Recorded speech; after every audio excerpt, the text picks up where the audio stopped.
والصلاة والسلام على من في السماء اسمه أحمد وفي الأرض اسمه محمد وعلى آله وصحبه وبعد. Yang saya cintai, yang saya muliakan, para alim ulama, para habaib, para kiai, para asatid, para tokoh masyarakat, segenap aparat pemerintah, wabil khusus Al-Habib Zaki Al-Hamid beserta para habaib yang lain, para kiai yang lain, wabil khusus segenap panitia peringatan Tahun Baru Islam beserta seluruh hadirin hadirat, bapak-bapak, ibu-ibu, khususnya para pemuda-pemudi umat baginda Nabi besar Muhammad.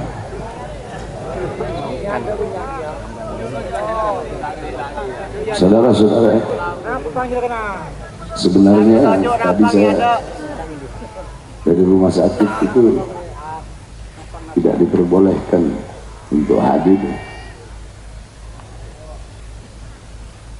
tetapi saya tanya, acaranya di mana? Pengantenan. Saya pengantenan ya? Pegantengan. Tapi kenapa saya tetap hadir?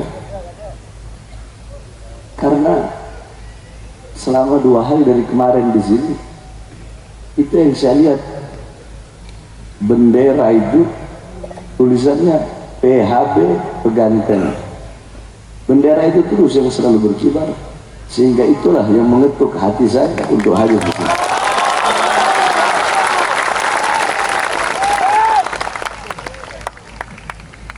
Jadi mohon maaf, saya tidak bisa lama di sini.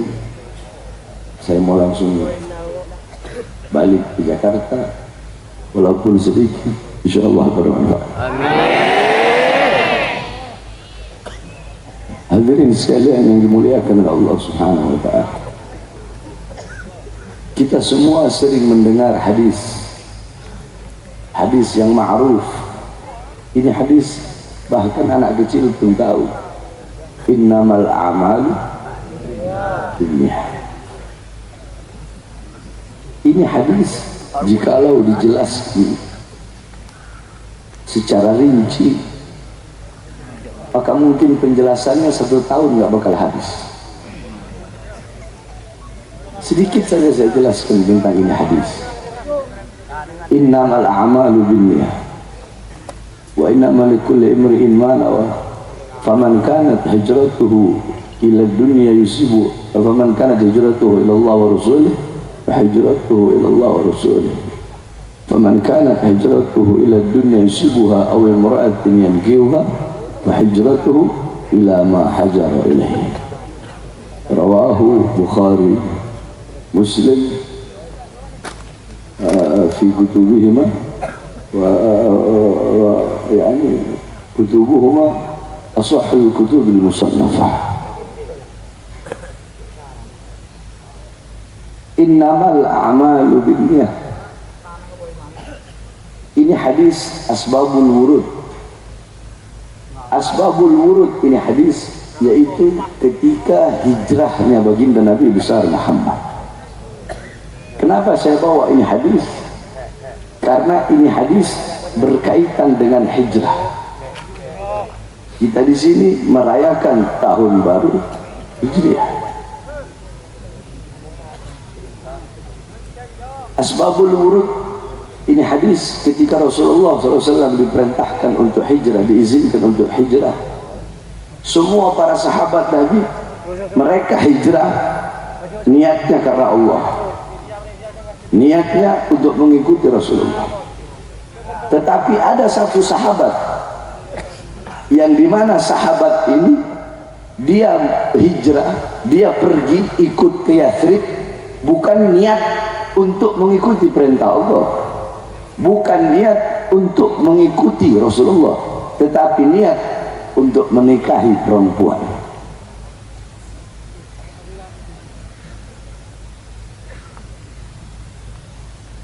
Ketika Rasulullah tahu ada satu sahabat yang dimana sahabat ini ingin hijrah tetapi bukan niat karena Allah dan karena Rasulullah, maka Rasulullah mengeluarkan hadis tersebut, innamal a'malu binniyat ila akhir hadis.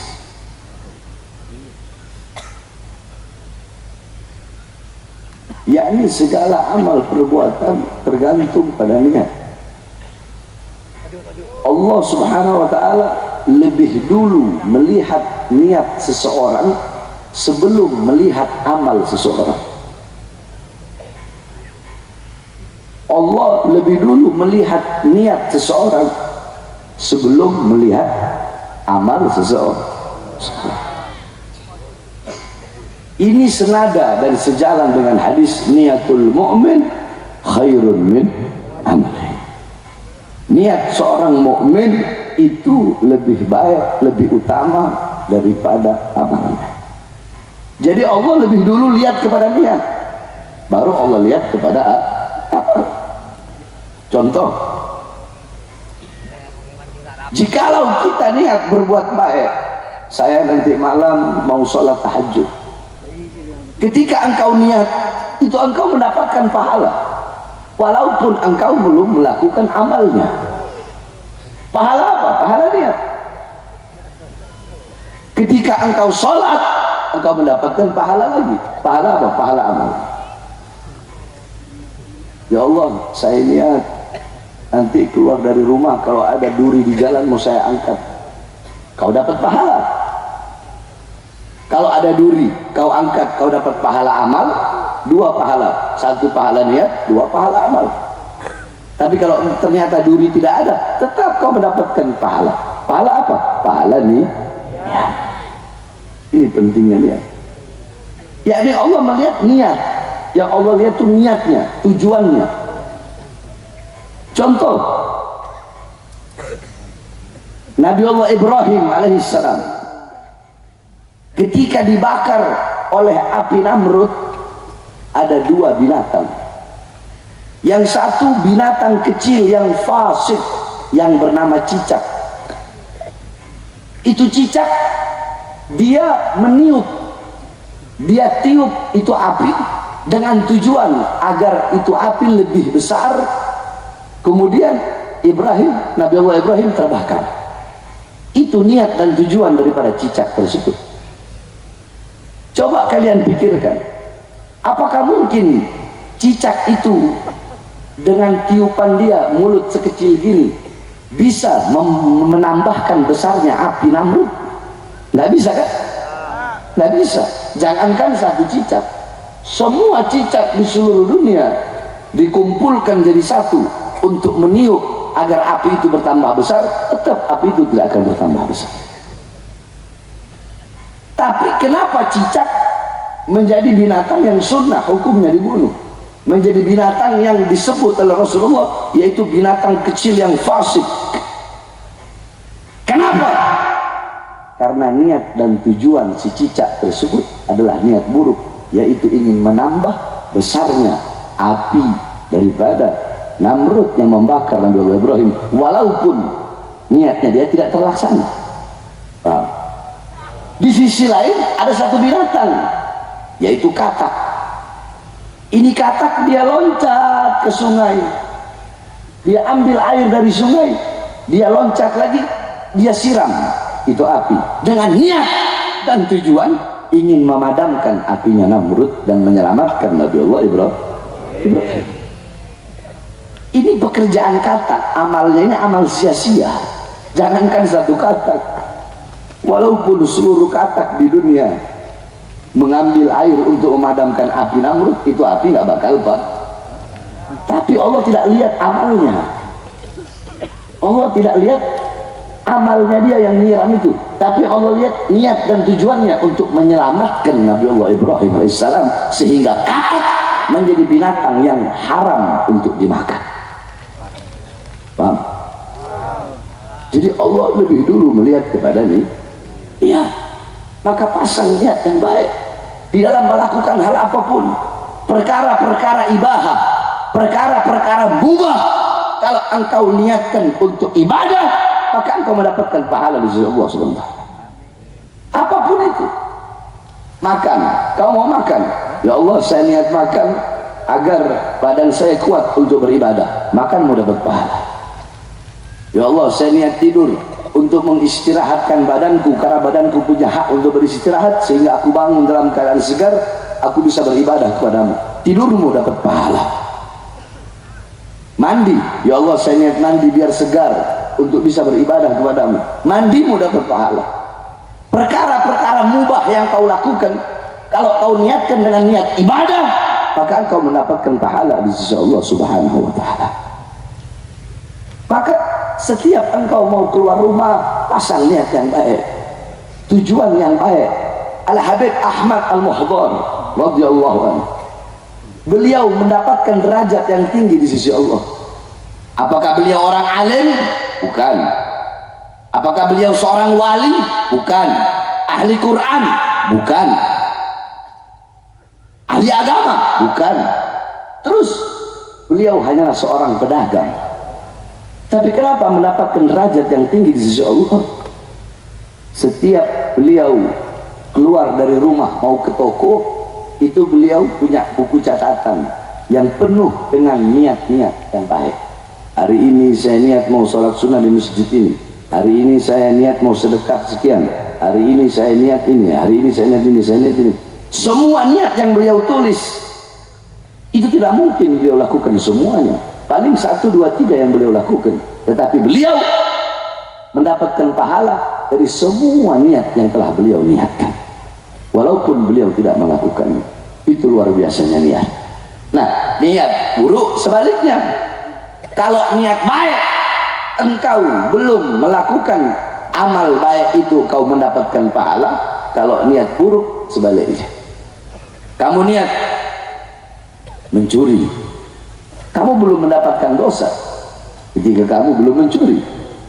Niat mencuri, kau belum dapat dosa, tapi ketika kau mencuri baru kau dapat dosa.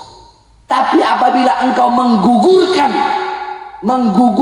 niat burukmu, kau gugurkan karena takut kepada Allah, bukan takut ketahuan polisi. Ada kan orang mau maling motor nggak jadi, kelihatan sama orang. Nah, kalau itu tetap dia dapat dosa. Yang dimaksudkan menggugurkan niat di sini adalah menggugurkan niat jahatnya, niat buruknya karena Allah. Apabila dia telah niat buruk kemudian dia gugurkan niatnya karena takut kepada Allah, maka dia mendapatkan pahala. Jadi niat ini begitu luar biasa. Maka tanamkan dalam hatimu, segala apapun yang kau lakukan niatkan karena Allah Subhanahu wa Ta'ala. Jangan engkau niatkan karena dunia, harta, pangkat, jabatan, tahta, kekuasaan, atau suhro, ketenaran, atau popularitas. Jangan. Niatkan semuanya karena Allah Subhanahu wa Ta'ala.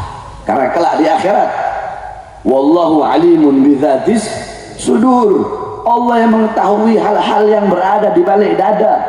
Allah tahu apa niatmu, apa tujuanmu, sehingga kelak di akhirat ada satu orang yang datang, dia berkata, ya Allah, dulu di dunia aku baca Quran karenamu ya Allah. Apa kata Allah? Kadzabta, bohong kamu, dusta. Engkau baca Quran bukan karena aku, engkau baca Quran agar dibilang suaramu enak. Kamu baca Quran untuk mendapatkan pujian dari manusia. Tujuan kamu bukan aku, tujuan kamu adalah mereka. Maka sekarang kamu tidak mendapatkan apa-apa dariku, mintalah balasan kepada mereka. Apakah bisa mereka memberikan balasan pada hari? Bisa nggak? Bisa nggak? Ada lagi datang, ya Allah, aku dulu di dunia sholat karenamu ya Allah. Kadzabta, bohong kamu. Kamu sholat bukan karena aku. Kamu sholat, niatmu sholat biar dibilang ahli ibadah, biar dibilang ahli sholat. Kamu ketika menjadi imam, kamu lihat dulu ke belakang, makmumnya banyak, bacaan kamu panjangkan, biar dibilang kamu alim, biar dibilang kamu ahli ibadah. Tapi makmumnya cuma 2, bacaan kamu bismillahirrahmanirrahim, alhamdulillah, biasa-biasa aja. Niat kamu bukan aku, tujuan kamu bukan aku, tujuan kamu pujian-pujian manusia. tujuan kamu mana? Pujian. Nah, sekarang minta balasan dari mereka yang telah memuji kamu. Apakah bisa mereka memberikan balasan pada hari itu? Bisa. Datang lagi, ya Allah, aku dulu berjuang, berjihad karenamu. Kadzabta, bohong kamu, dusta kamu. Tidak, kamu tidak berjihad. Kamu berjihad, berjuang bukan karena aku. Kamu berjihad biar orang bilang kamu perkasa, biar orang bilang kamu kuat, biar orang bilang kamu pejuang. Niat kamu pujian orang. Kamu berjuang, niatmu bukan karena aku. Kamu tidak mendapatkan apa-apa dariku. Minta sana balasan dari mereka. Apakah bisa mereka memberikan balasan? Apakah bisa? Maka niatkan segala sesuatu karena Allah Subhanahu wa ta'ala. Coba kau lihat bagaimana niat dan ketulusan orang-orang zaman dahulu, para ulama, orang-orang soleh zaman dulu. Niat-niat mereka itulah yang menjadikan kitab-kitab karangan mereka itu sampai kepada kita di zaman ini dan sampai nanti di akhir zaman. Makanya dikatakan idza ada satu makalah bunyinya seperti ini. yakni jikalau kalian ingin maju, ingin sukses dalam urusan dunia, dalam urusan akhirat, maka berpegang teguhlah kepada kitab-kitab mutaqaddimin, kitab-kitab ulama terdahulu. Tapi kalau kamu ingin terlambat, kamu ingin terbelakang, maka berpeganglah kepada kitab-kitab mutaakhirin. Man arada taqadduma fa'alaihi bi kutubil mutaqaddimin, faman arada ta'akhkhura fa'alaihi bi kutubil mutaakhirin. Sebab kenapa? Beda ulama, para budama, ulama mutaqaddimin dan ulama mutaakhirin itu nggak sama. Kalau ulama-ulama zaman dulu mereka taklif, mereka ngarang, yakni hum yu'allifun al-kutub, mereka ngarang kitab itu karena Allah. Di situ mereka tulis al-faqir ilallah. Baru murid-muridnya yang menamakan ini kitab setelah zaman ini, zaman selanjutnya, baru murid-muridnya karena takriman wa tasyrifan wa ta'liman, mereka memuliakan, baru mereka tulis Ihya Ulumuddin lil Imam Hujjatul Islam Al-Ghazali, Minhajul Talibin lil Imam Muhyiddin An-Nawawi. Tapi kalau beliau makhtutnya yang masih makhtut itu ditulis Al-Faqir ilallah An-Nawawi. Kalau ulama sekarang bikin kitab, dia sendiri yang taruh Profesor Doktor Fulan bin Fulan SAG SMJ ST ini S ini S ini S ini. Dari situ aja udah jelas beda saudara-saudara.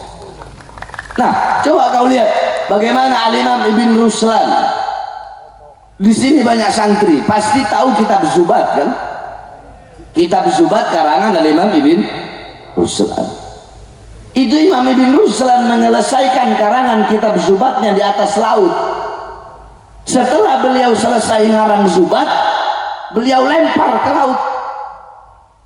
Nah, orang-orang yang di kapal bingung, ya Imam, kau bersusah payah karang ini kitab, tapi kenapa kau buang? Apa jawab beliau? Beliau bawa satu ayat Al-Quran, kullu syai'in khalikun illa wajhah.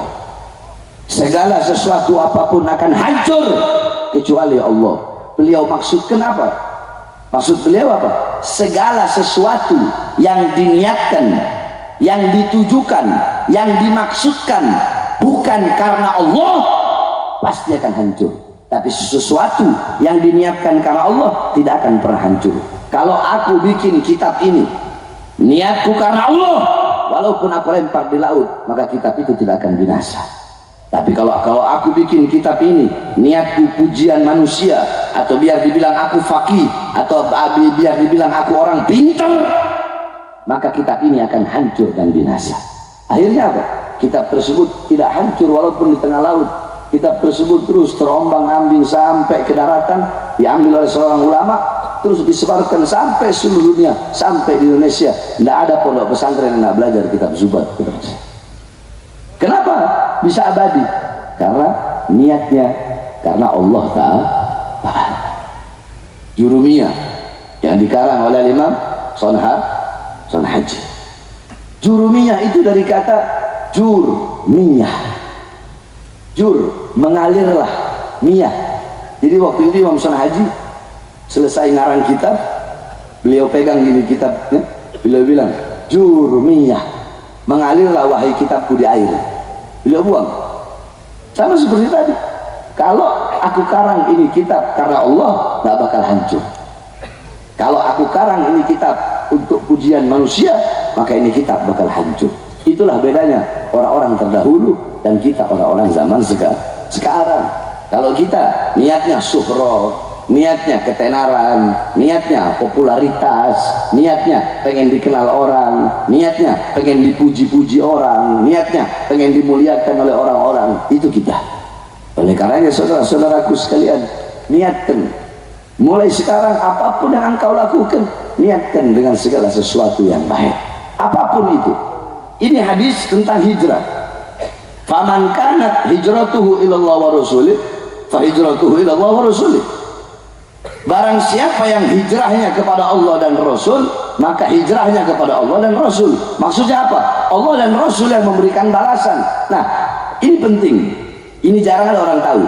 Hijrah di dalam hadis tersebut bukan hanya makna hijrah saja, tapi hijrah di situ mewakili seluruh amal-amal ibadah yang ada. Jadi maksudnya faman kanat hijratuhu, maksudnya apa? Maksudnya faman kanat sholatuhu, faman kanat shadaqatuhu, faman kana saumuhu, faman kana hajjuhu, faman kana yansyurul Islam. Pada bulan Muharram, di bulan Muharram khususnya hari Asyura, para ulama menjelaskan Allah banyak memberikan keberkahan, kebaikan dan pertolongan kepada para nabi dan para rasul. Itu terjadi apa? Di bulan Muharram, tepatnya pada hari Asyura. Allah Subhanahu wa taala menyelamatkan Nabi Allah Musa dari kejaran Fir'aun pada tanggal 10 Muharram. Allah menyelamatkan Nabi Allah Ibrahim dari api Namrud pada tanggal 10 Muharram. Allah mengeluarkan Nabi Allah Yunus dari perut ikan Nun pada tanggal 10 Muharram. Allah menyembuhkan penyakit Nabi Allah Ayub pada tanggal 10 Muharram.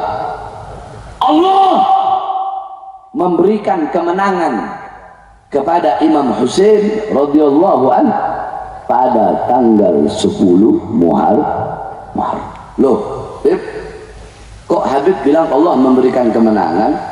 Bukannya Imam Husain wafat? Bukannya Imam Husain meninggal pada tanggal 10 Muharram itu? Kok bisa Habib bilang itu kemenangan?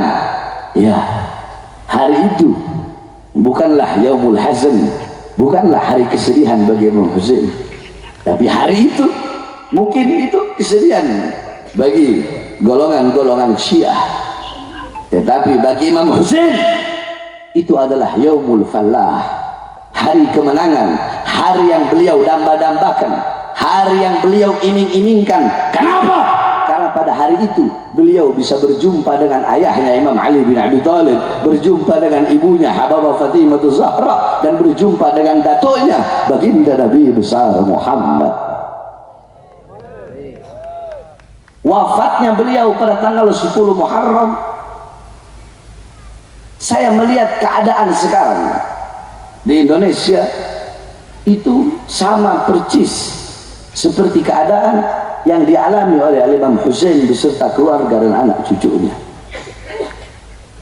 Saya melihat ustadz-ustadz sekarang, kiai-kiai sekarang, orang yang mengaku berilmu, mengaku umat Nabi Muhammad, tetapi membenci anak cucu Nabi Muhammad. Mending kalau cuma benci, saudara-saudara. Kalau cuma benci mending, tetapi mereka tidak meyakini, tidak mempercayai, bahkan ingin mengeluarkan dalam hati orang-orang yang beriman, dalam hati orang-orang awam, keyakinan dan kepercayaan akan adanya anak cucu baginda Nabi besar Muhammad. Percis Imam Husain ketika itu beliau bersama 78 anggota keluarganya, 14 menaiki kuda, sisanya berjalan kaki. Kenapa? Beliau diundang. Diundang oleh siapa? Diundang oleh penduduk Kufah. Karena penduduk Kufah berjanji bahwasanya akan membaiat beliau. Kenapa? Imam Husain nggak mau membaiat Yazid. Karena Imam Husain tahu Yazid ini adalah orang yang fasik. Dia suka mabuk, dia suka minum khamr, dia suka judi. Apakah pantas menjadi khalifah? Imam Husain tidak akan pernah tunduk kepada kezaliman. Imam Husain tidak akan pernah tunduk kepada kemungkaran. Maka beliau beserta adik-adiknya, saudari-saudarinya, Sayyidah Zainab beserta anak-anaknya, Ali Al-Akbar, Ali Zainal Abidin Al-Awsat, Ali Al-Asghar, Ruqayyah, dan putri-putri beliau pergi kemana? Beliau ingin pergi untuk ke Kufah. Nah, ketika itu Yazid, ini cerita yang singkat, Yazid memerintahkan kepada Ubaidillah ibn Ziyad yang menjadi gubernur ketika itu untuk menghalang Imam Husain. Maka dihalanglah Imam Husain tepat di Karbala, ada sungai yang bernama Sungai Efrat. Ini saya cerita berdasarkan ajaran kita, yaitu Ahlus Sunnah wal Jamaah. Sebab kisah Karbala Imam Husain itu macam-macam. Kalau ada yang versi Syiah, ada versi Wahabi. Ini versi Ahlus Sunnah wal Jamaah. Mazhab Syafi'i, akidah Asy'ari Maturidi. Imam Husain berkata kepada mereka, Ubaidillah bin Ziyad dan lain-lainnya, wahai Ubaidillah bin Ziyad, kalian dengan 70.000 pasukan, sedangkan saya dan anak-anak saya, keluarga saya, ponakan-ponakan saya, kami hanya 78 orang. Apakah saya telah merampas hakmu? Apakah saya mencuri hartamu? Apakah saya memperkosa putri-putrimu? Kesalahan apa yang saya lakukan sehingga kalian datang ke sini membawa pasukan untuk ingin membantai kami?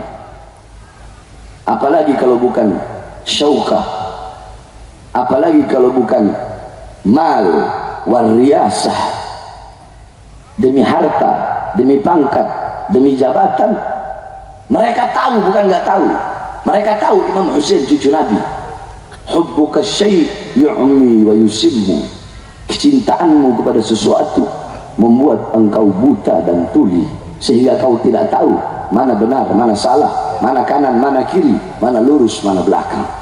Karena kecintaan orang-orang yang rakus akan dunia, tamak akan dunia, sehingga mereka rela memusuhi para anak cucu Rasulullah Sallallahu Alaihi Wasallam. Ketika itu Imam Husain mengumpulkan para sahabat-sahabatnya, keluarganya semua dikumpulkan. Malam besoknya mau perang.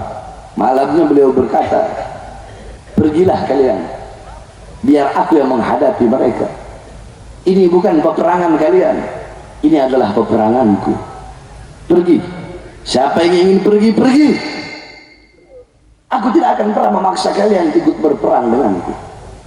Apa jawab para pecinta beliau? Apa jawaban sahabat-sahabat beliau?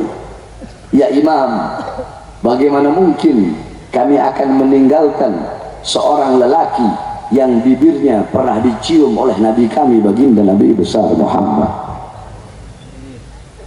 Akhirnya mereka tetap setia. Besok pagi tiba waktunya pertempuran.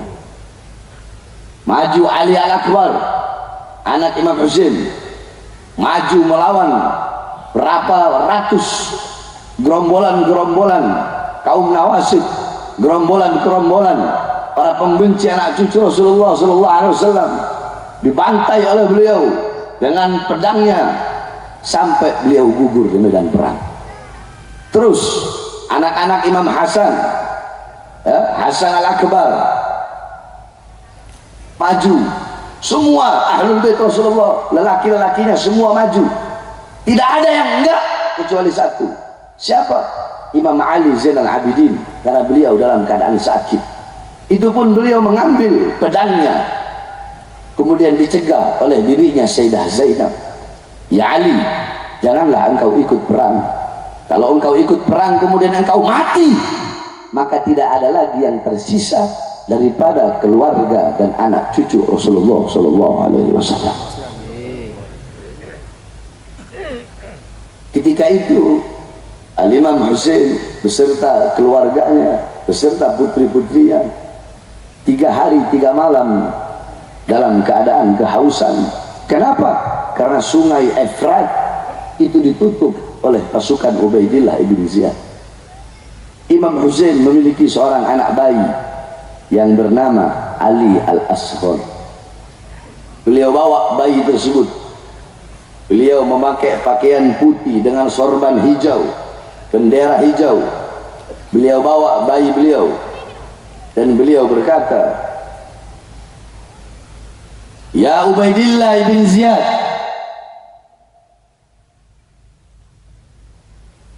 jikalau kalian tidak ingin mengasihani kami, tidak ingin memberikan kami air, maka setidaknya berikanlah air kepada bayi yang tidak berdosa ini."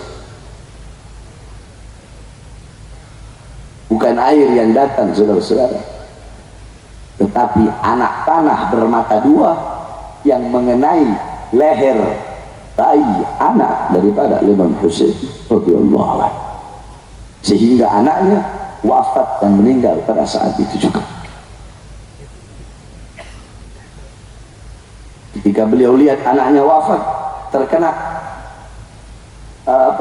terkena panah yang bermata dua, beliau angkat anak beliau tersebut dan beliau berkata, "Allahumma taqabbal minna hadzal qurba."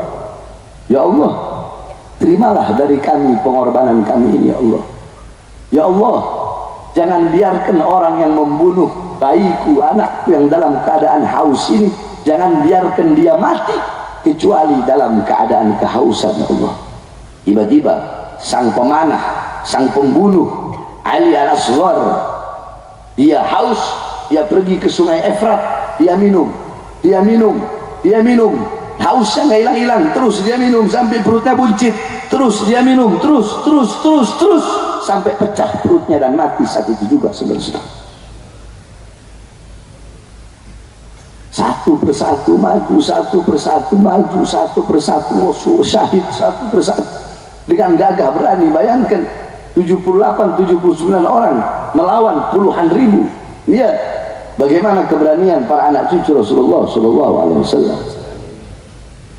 Tibalah waktunya, tibalah saatnya Sayyidus Syabab Ahlul Jannah Al-Imam Husain radhiyallahu anhu. Beliau maju dengan gagahnya untuk melawan puluhan ribu pasukan tersebut. Beliau lawan, terkena anak panah, terkena sayatan pedang, sampai beliau tersungkur. Ketika beliau tersungkur,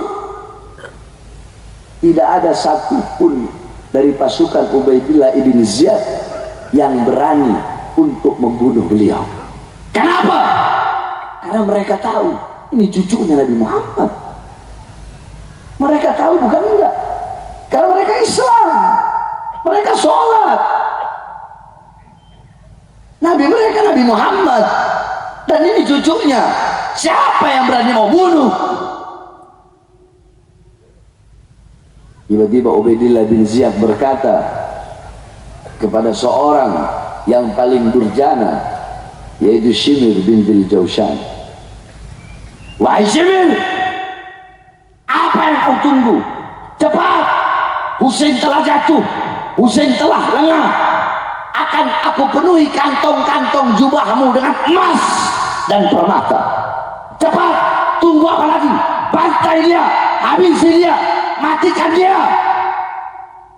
Shimir bintil Jaushan duduk di atas dada Al-Imam Husain, dada yang pernah naik bermain di atas punggung baginda Nabi besar Muhammad. Shimir naik di atas dada tersebut. Dia keluarkan pedangnya.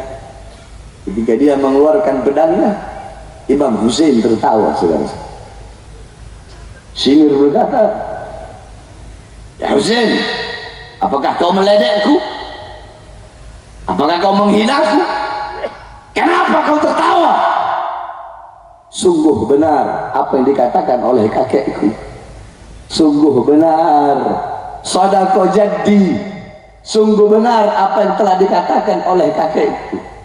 Wahai Shimir, tahukah engkau bahwasanya aku telah tahu akan kematianku, dan aku tahu kematianku di tangan siapa, karena kakekku telah memberitahuku puluhan tahun yang lalu ketika aku masih kecil. Ketika aku masih kecil, kakak aku Hasan dicium di mulut, sedangkan aku dicium di leher. Aku iri dan aku berkata kepada ibuku, wahai ibu, kenapa Hasan dicium di mulut sedangkan aku dicium di leher oleh kakek Rasulullah SAW? Ketika itu Sayyidah Fatimah bertanya, wahai ayah, kenapa Hasan kau cium di mulut sedangkan Husain kau cium di leher? Rasulullah menangis mengeluarkan air mata. Rasulullah berkata, Hasan aku cium di mulut karena satu saat Hasan meninggalnya dari mulut, yakni Hasan meninggal diracun, isi perutnya akan keluar dari mulutnya. Sedangkan Husain aku cium lehernya karena satu saat nanti ada manusia yang bermuka babi yang akan mengiris lehernya, memotong lehernya dan menancapkan leher dia di atas tombak. Makanya aku sering mencium leher Husain. Aku mendengar itu dan ternyata benar. Aku tertawa karena benar yang disampaikan kakekku, bahwasanya wajahmu bermuka seperti babi. Saudara-saudara sekalian yang dimuliakan oleh Allah, Al-Imam Husain Sayyidu Syabab Ahli Jannah, pemimpin pemuda surga. Sayyidina Husain yang pernah beliau ketika sedang belajar ceramah tiba-tiba terdiam.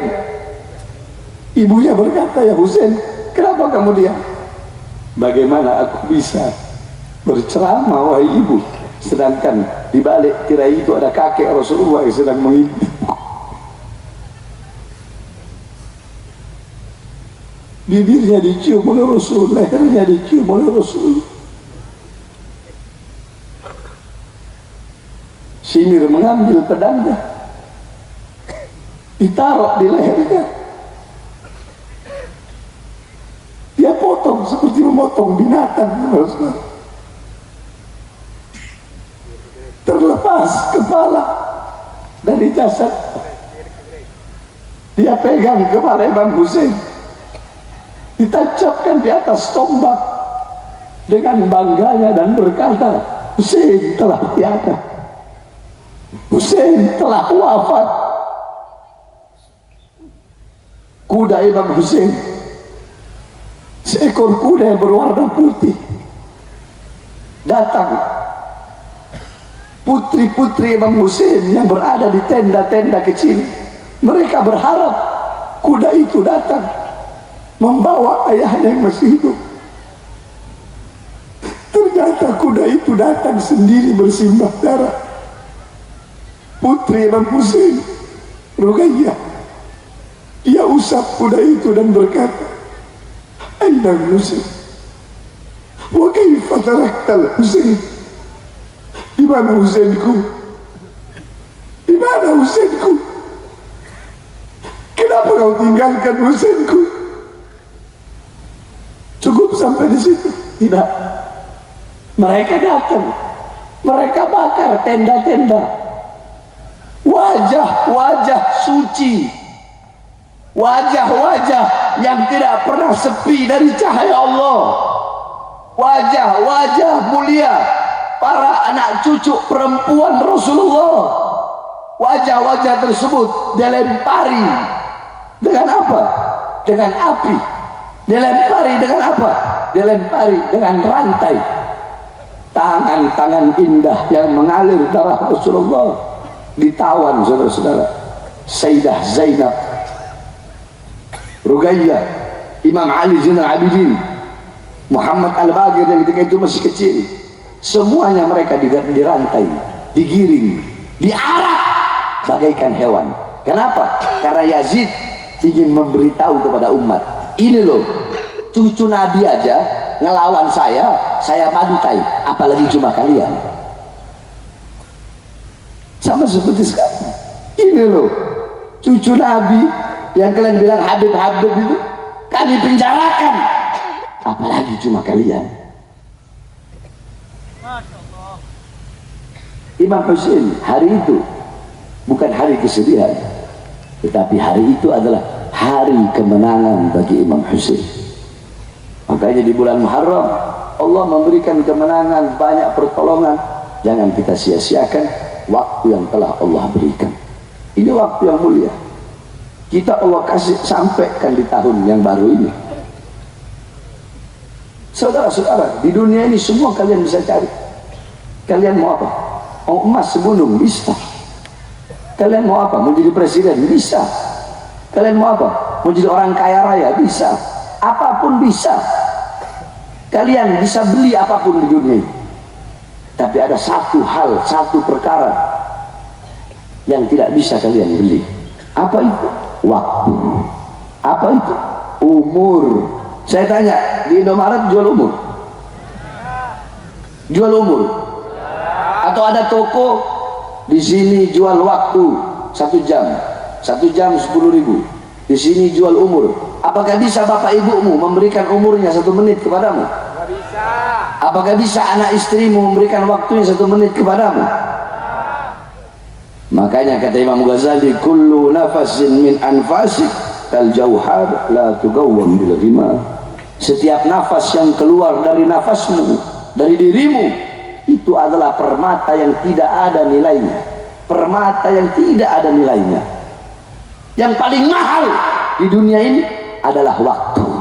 Maka manfaatkan waktumu dengan sebaik-baiknya untuk beribadah kepada Allah. Jangan kau sia-siakan.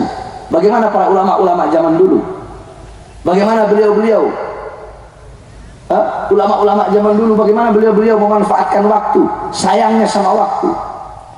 Kau tahu, saudara-saudara, ada seorang masyayikh, seorang ulama yang dimana dia membeli ikan. Ketika dia beli ikan, dia mau goreng itu ikan. Dia mau goreng itu ikan, datang waktunya sholat. Mau digoreng, datang waktunya baca Quran. Mau digoreng, datang waktunya ngajar.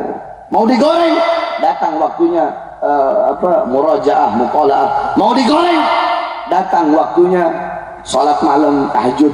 Mau digoreng, datang waktunya baca Quran. Mau digoreng, datang waktunya sholat. Mau digoreng, datang waktunya ngajar. Mau digoreng, datang waktunya sholat sunnah di masjid sana, di masjid sana. Sehingga apa? Ikan yang beliau beli terbiar selama 3 hari 3 malam. Akhirnya apa? Kata beliau, aku makan ikan itu mentah-mentah dalam keadaan busuk karena aku tidak punya waktu untuk menggoreng ikan tersebut. Menggoreng ikan berapa menit? Paling 5 menit. Tapi ulama zaman dulu tidak mau mengeluarkan 5 menitnya bahkan untuk menggoreng seekor ikan. Ada seorang guru yang dimana guru ini setiap mau ngajar muridnya itu kalau beliau mau makan roti kering, itu roti nggak dikunyah, itu roti dicelupin di teh terus langsung ditelan. Murid-muridnya nanya, ya imam, ya guru, kenapa engkau tidak mengunyah? Kenapa harus kau telan langsung ditelan? Kok nggak dikunyah dulu? biasanya kan dikunyah. Apa jawab beliau? Aku menghitung waktu mengunyah makanan, waktu mengunyah roti itu bisa habis 2 menit. Maka lebih baik langsung aku telan, dan waktu mengunyah 2 menit itu aku pakai untuk mengajar kalian.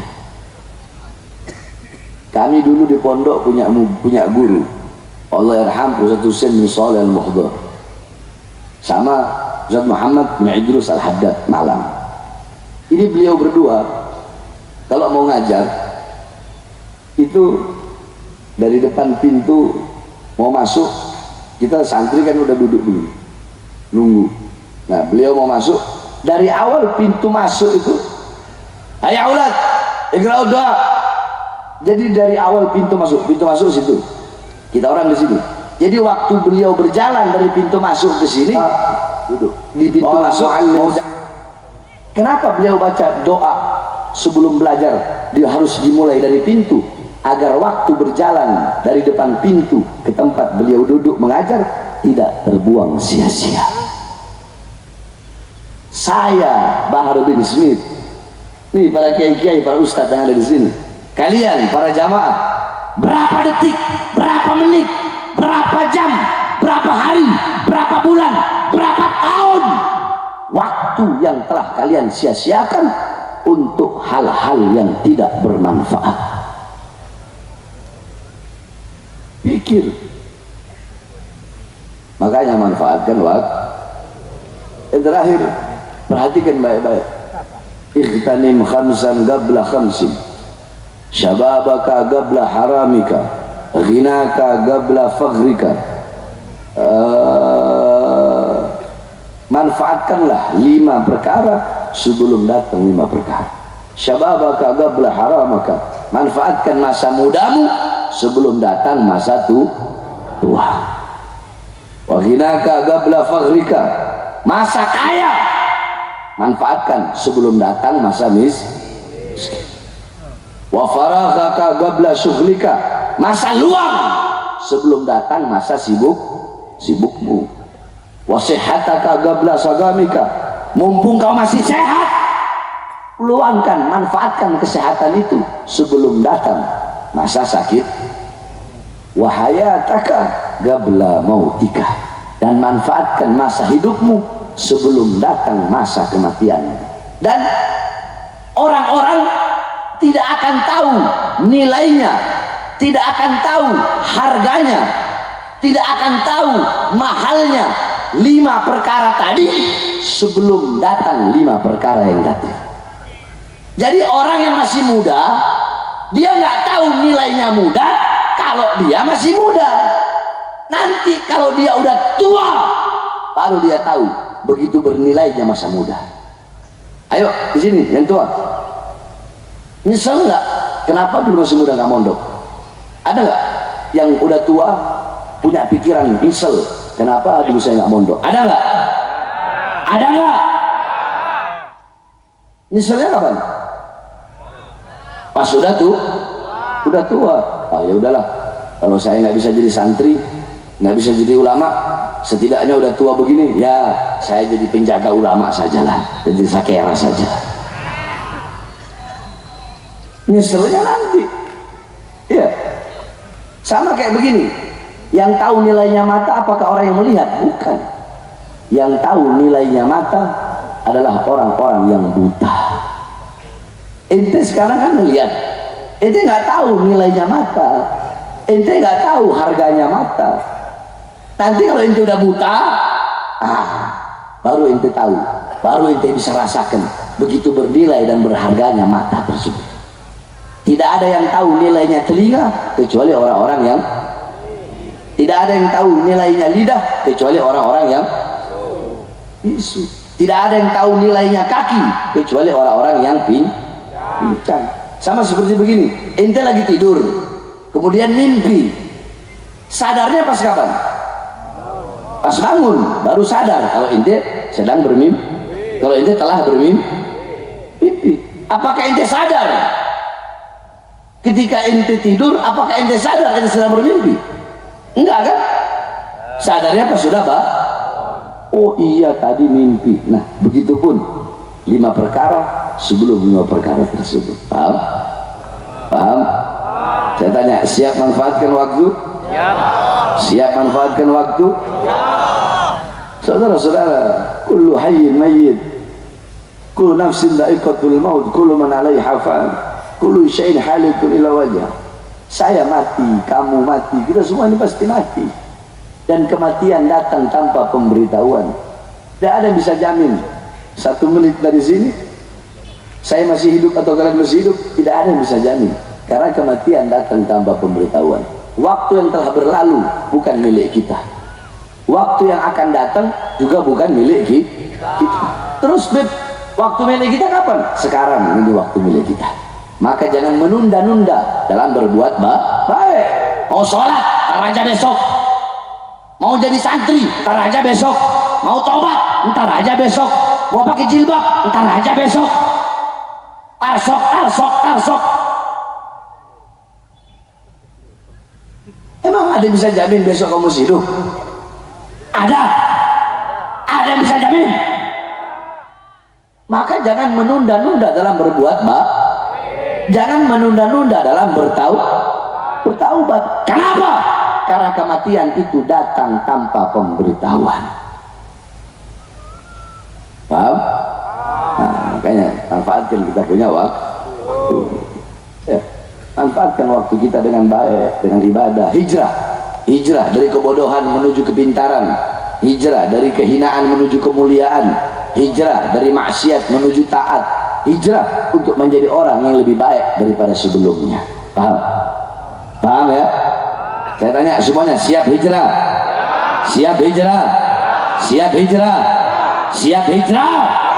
Yang terakhir, wasiat saya kepada para pemuda-pemuda khususnya para pemuda-pemuda Madura, saya sampaikan kepada kalian, jikalau suatu saat nanti saya mati, entah bagaimanapun caranya, entah saya diracun, entah saya dibunuh, kalau saya mati, bersumpahlah kalian, berjanjilah kalian, wahai para pemuda-pemuda Madura, khususnya pemuda-pemuda yang ada di sini, kalau saya mati, jangan pernah kalian padamkan api perjuangan.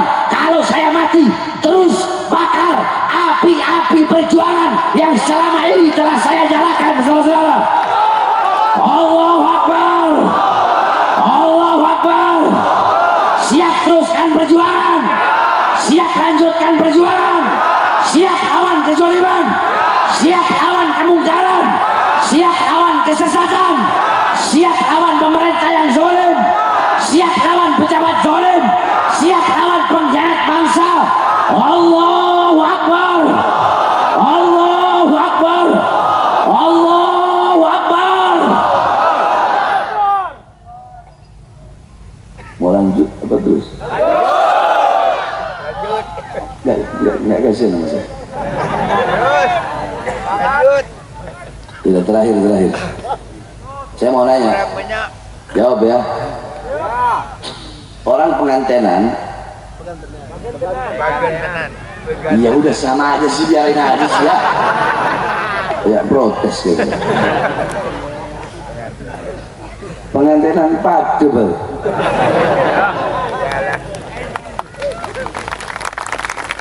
Kalian,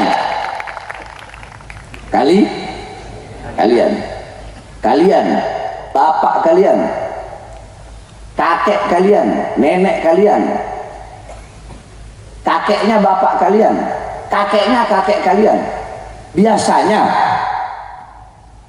kalau menyebut anak cucu Rasulullah itu disebutnya siapa? Kalian nyebut siapa? Bapak kalian nyebut siapa? Kakek kalian nyebutnya siapa? Kakeknya bapak kalian nyebut siapa? Kakeknya kakek kalian nyebutnya siapa? Benar? Ya. Kenapa? Karena itu adalah uruf. Itu adalah suatu adat istiadat.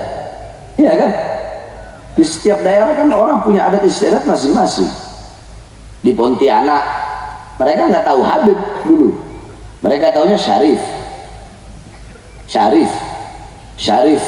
Sultan Syarif Abdurrahman Al-Gadri, Sultan Syarif Muhammad Al-Gadri, Sultan Syarif Hamid 1, Sultan Syarif Hamid 2, Al-Ghadri, Habib Syarif di Sulawesi, di daerah kami. Para habaib dipanggil Sayyid, ada dipanggil Sayyid, macam-macam. Itu namanya uruf. Di Madura, kiai dipanggil orang, ya kan? Di daerah NTB, Lombok dipanggil tuan guru. Di daerah Sumatera dipanggil Abuya, ya, Buya Hamka, Buya ini, Buya ini, Buya ini, Buya ini, Buya ini. Ke orang Padang itu biasanya, suku Minang. Jadi setiap suku punya panggilan masing-masing kepada orang alim. Betul? Itu namanya apa? Uruf. Suatu adat istiadat ya baik dan sudah dikenal. Di Jawa dipanggil Gus, ya betul. Nah sekarang saya tanya, kalau ada ustadz, kalau ada kiai dengan modal 1 kitab, udah gitu kitabnya maskuk, terus berani bilang kalau habaib belum terbukti kebenarannya, itu ustadz pintar apa goblok? Pintar apa goblok? Itu ustadz, kalau ada yang seperti itu ustadz kiai belajarnya di kandang sapi itu. Betul? Betul? Aduh, malas saya mau bahas ini. Tapi ya untuk menyelamatkan akidah orang-orang, kalau nggak diselamatkan bagaimana? Bagus kerja bagus. Ya. Tapi ya kalau orang Madura nggak perlu kita ngomong begitu juga. Mana pakai orang Madura. Sebab kalau setahu saya orang Madura nggak cinta sama habaib, harus dites DNA itu. Jangan-jangan bukan orang Madura itu, betul? Betul. Orang Madura cinta ulah, cinta kia, cinta haba, sampai mati. Pantas nggak kalau ada ustadz kiai ditanya, Ustadz kiai, apakah ada gelar Habib dalam Islam? Jawabannya, tidak ada gelar Habib dalam ajaran Islam. Gelar Habib itu adalah gelar yang dipakai oleh orang-orang Yahudi yang mengaku sebagai Habibullah, kekasih Allah. Ingat, jawabannya tidak ada, ya, tidak ada gelar Habib dalam ajaran Islam. Itu jawabannya. Kalau kata saya, ini jawaban sesat dan menyesatkan. Kenapa? Iya, dia ditanya apakah ada gelar Habib dalam Islam. Jawabannya nggak ada. Berarti Islam nggak pernah mengajarkan tentang masalah Habib, apapun Habib itu. Padahal dalam Al-Quran berapa banyak Allah, innallaha yuhibbut tawwabin, innallaha yuhibbus sabirin, innallaha yuhibbul muttaqin, innallaha yuhib. Saya tanya, Habib itu sifat apa? Hah? Sifat musyabahah. Habib itu sifat musyabahah, yakni tadullu ala subut minal hub. Habib itu adalah suatu sifat yang menunjukkan kepada ketetapan daripada cinta. Berarti orang yang dicintai dan orang yang mencintai itu disebut Habib. Ada satu hadis, qala Rasulullah SAW, habata alayya Jibril, faqala Jibril, ya Muhammad, inna allaha yukri'uka salam, faqala ya habibi, inni kasautu wajha Yusuf binuril kursi wa kasautu wajhaka binuril arshi. Dalam hadis Rasulullah bersabda, datang Jibril kepadaku. Jibril berkata, wahai Muhammad, Allah mengucapkan salam kepadamu, dan Allah berkata, ya habibi, wahai kekasihku. Allah manggil Nabi Muhammad dengan sebutan siapa? Dengan sebutan siapa? Dengan sebutan siapa? Ini hadis loh. Berarti Habib ada nggak dalam ajaran Islam? Ada nggak? Ada nggak? Ayo kita kalau maulidan, mahalul qiyam, ya Nabi,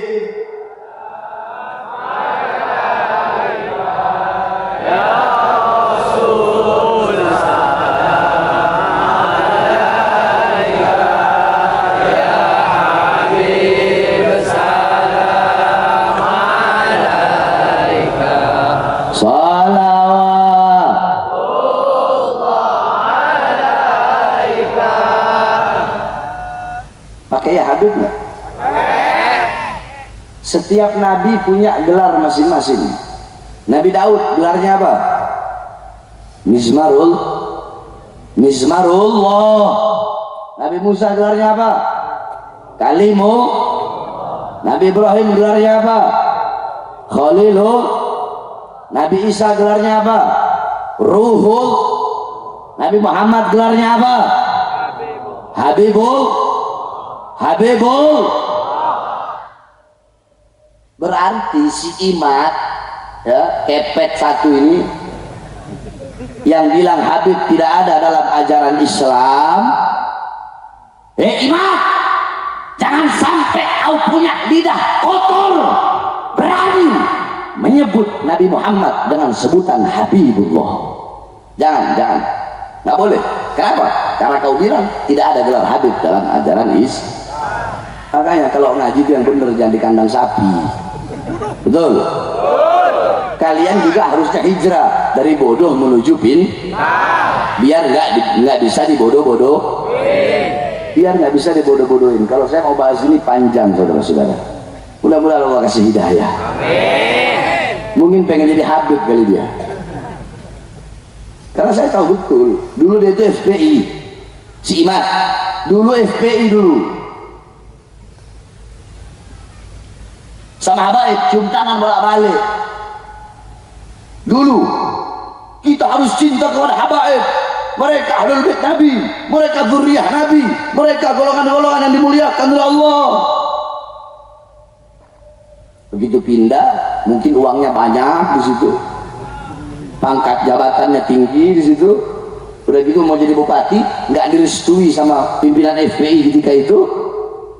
Akhirnya melenceng,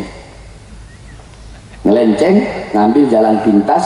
Akhirnya yang dulunya mengakui ada habaib, sekarang tidak mengakui adanya habaib. Makanya saya bilang kepet.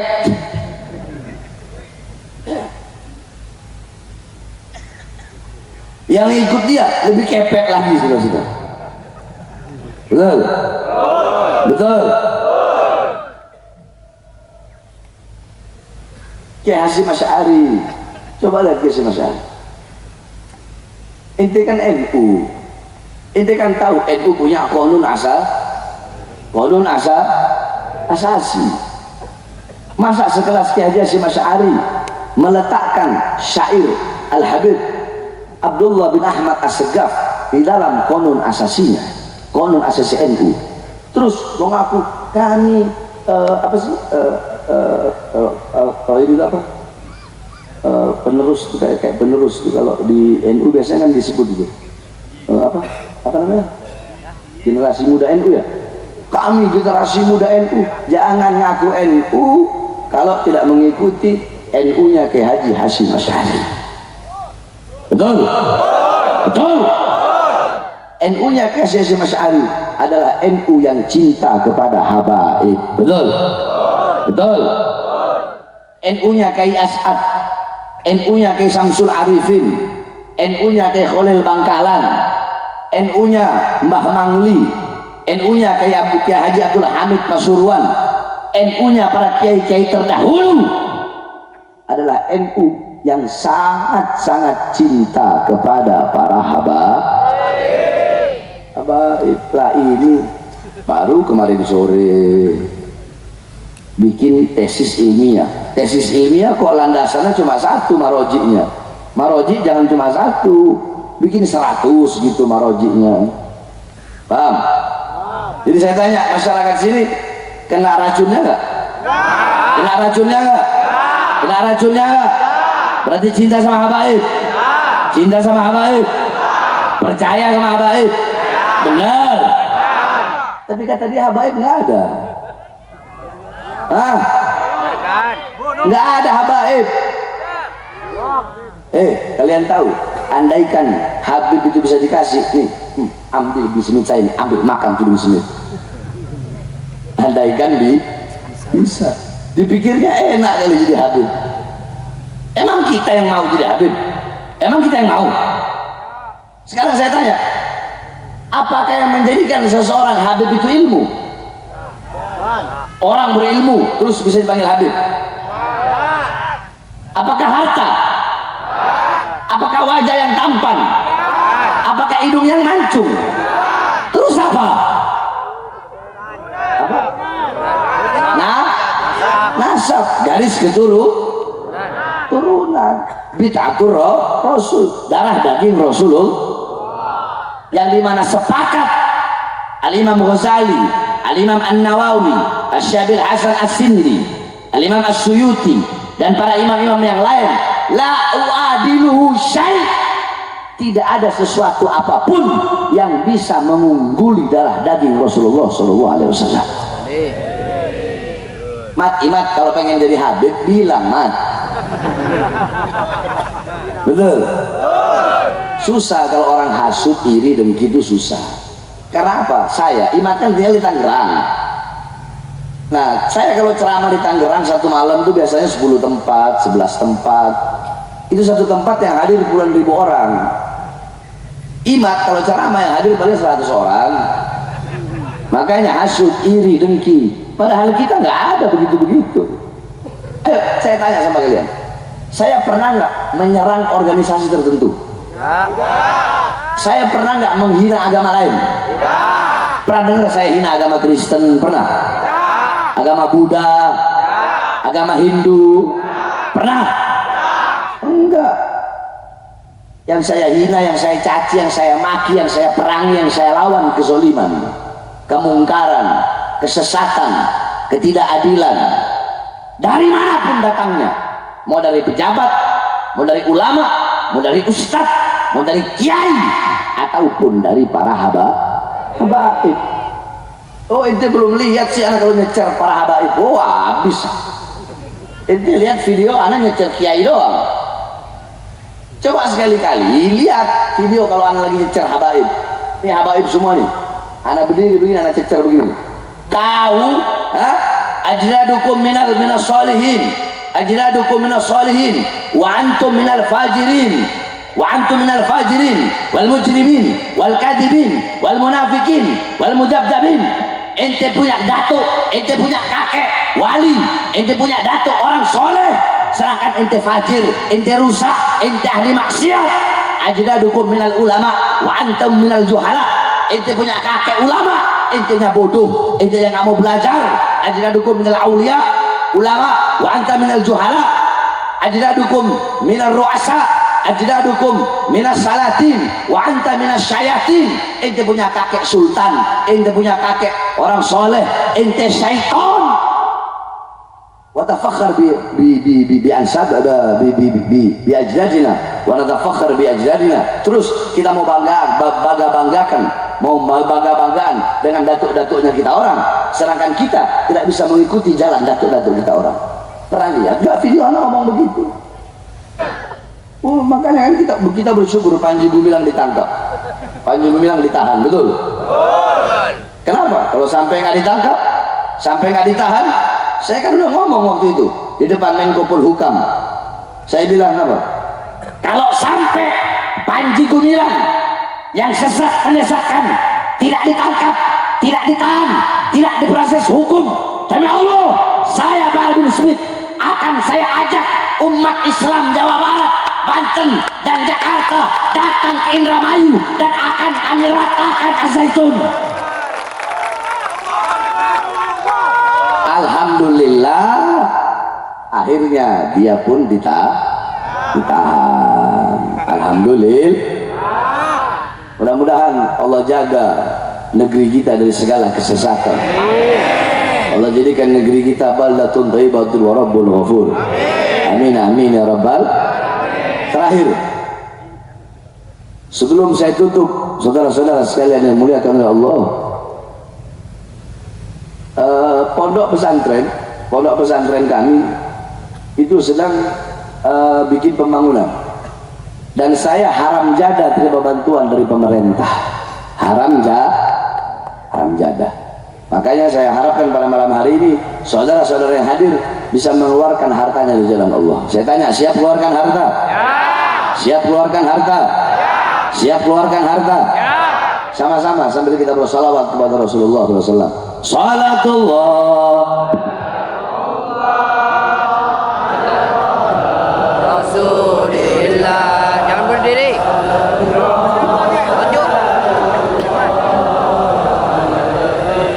Habibillah. Tawassalna Bismillah. wa bilhadi Rasulillah.